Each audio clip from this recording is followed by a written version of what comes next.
और वह क्षण बड़ा मार्मिक होता है जब एक पिता अपनी बेटी को डोली में बिठाकर विदा करता है। आप उस क्षण को जरा स्मरण करिए। कोई कितना भी कठोर हृदय का व्यक्ति हो जो जीवन में कभी ना रोया हो, कदाचित कोई ऐसा भी निष्ठुर हो कि बड़े से बड़े घटना होने पर भी न रोया हो, कदाचित किसी पिता की दुर्भाग्य से बेटे की मृत्यु जैसा कोई उसके सामने घटना हो जाए तब भी जो न रोया हो, ऐसा कठोर हृदय व्यक्ति भी जब बेटी को विदा करता है तो अपने आंसुओं की झरी को रोक नहीं पाता है, उसका हृदय फटने लग जाता है। क्योंकि बेटी दूसरी मां की तरह होती है। मां ध्यान रखती थी, अब मान लो मां नहीं रही तो बेटी हुई, और बेटी जब सियानी होने लगती है तो वो अपने पिता का ध्यान अपने पुत्र की तरह रखती है। जैसे मां अपने पुत्र का ध्यान रखती थी, ऐसे बेटी भी अपने पिता का ध्यान रखती है। पिता ने यदि किसी दिन एक रोटी कम खाई तो बेटी को याद रहेगा, बेटी पूछ लेगी पिताजी आज आपने रोटी कम खाई, क्या बात है, कुछ परेशान लग रहे हैं। बेटे को तो यह भी होश नहीं रहता कि पिता ने भोजन किया कि नहीं किया, लेकिन बेटी कितना ध्यान रखती है। आपने दवाई ली कि नहीं, आप अपना ध्यान रखना। बेटी कितना ख्याल अपने मां का अपने पिता का रखती है, और वही बेटी जब डोली में बैठकर जाने लगती है तो वही पिता हृदय फटने लग जाता है, रोने लग जाता है और कहता है बेटी मैं तुझे कैसे विदा करूं। लेकिन वह क्षण ऐसा है कि विदा तो करना है।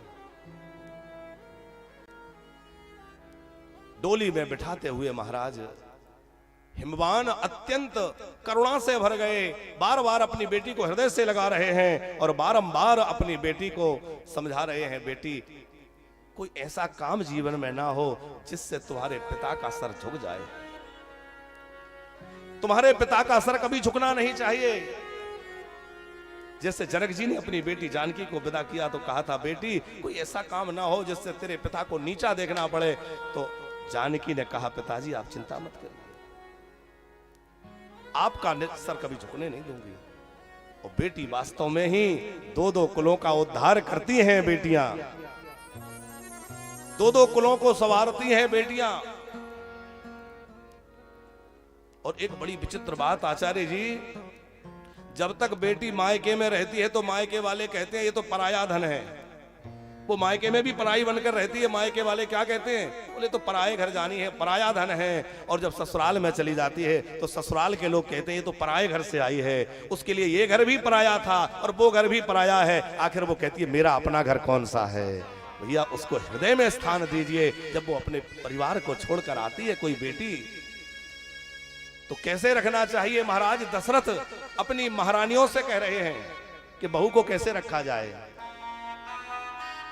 बहू लरकनी पर घर आई, बहू लरकनी पर घर आई, राखो नयन पलक की नाई, राखो नयन पलक की नाई।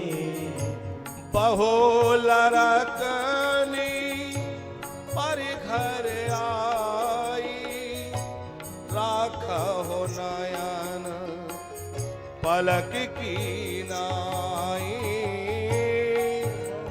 लरकनी पर घर आई, राखहु नयन पलक की नाई। जैसे पलके आंखों की रक्षा करते हैं,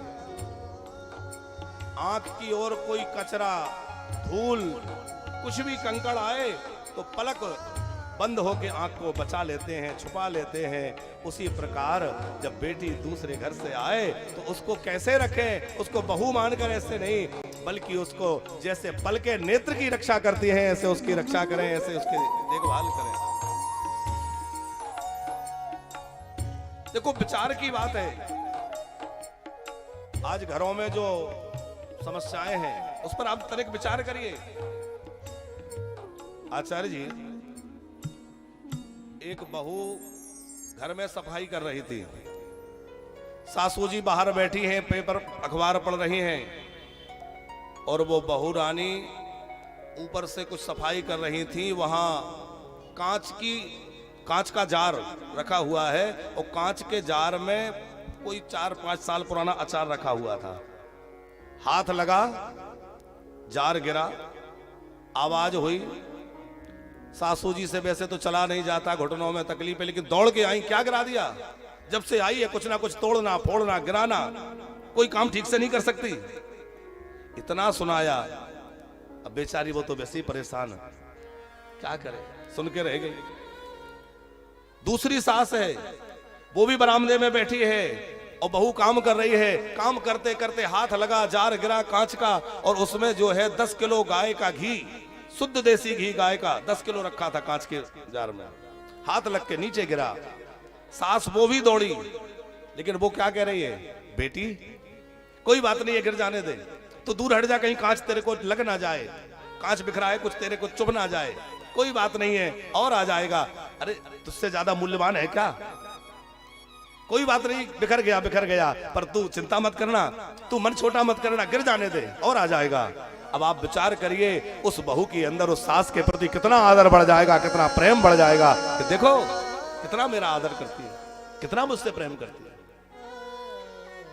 केवल विचारधारा बदलना है साहब, परिस्थितियां बदल जाएंगी, जीवन का आनंद बदल जाएगा। थोड़ा सा अपने जीवन की दिशाओं को बदलते चले, क्योंकि कथाएं तो सुननी है, कथाओं के साथ साथ ये भी समझना है कि जीवन में और इससे हमें क्या प्रेरणा मिलती है।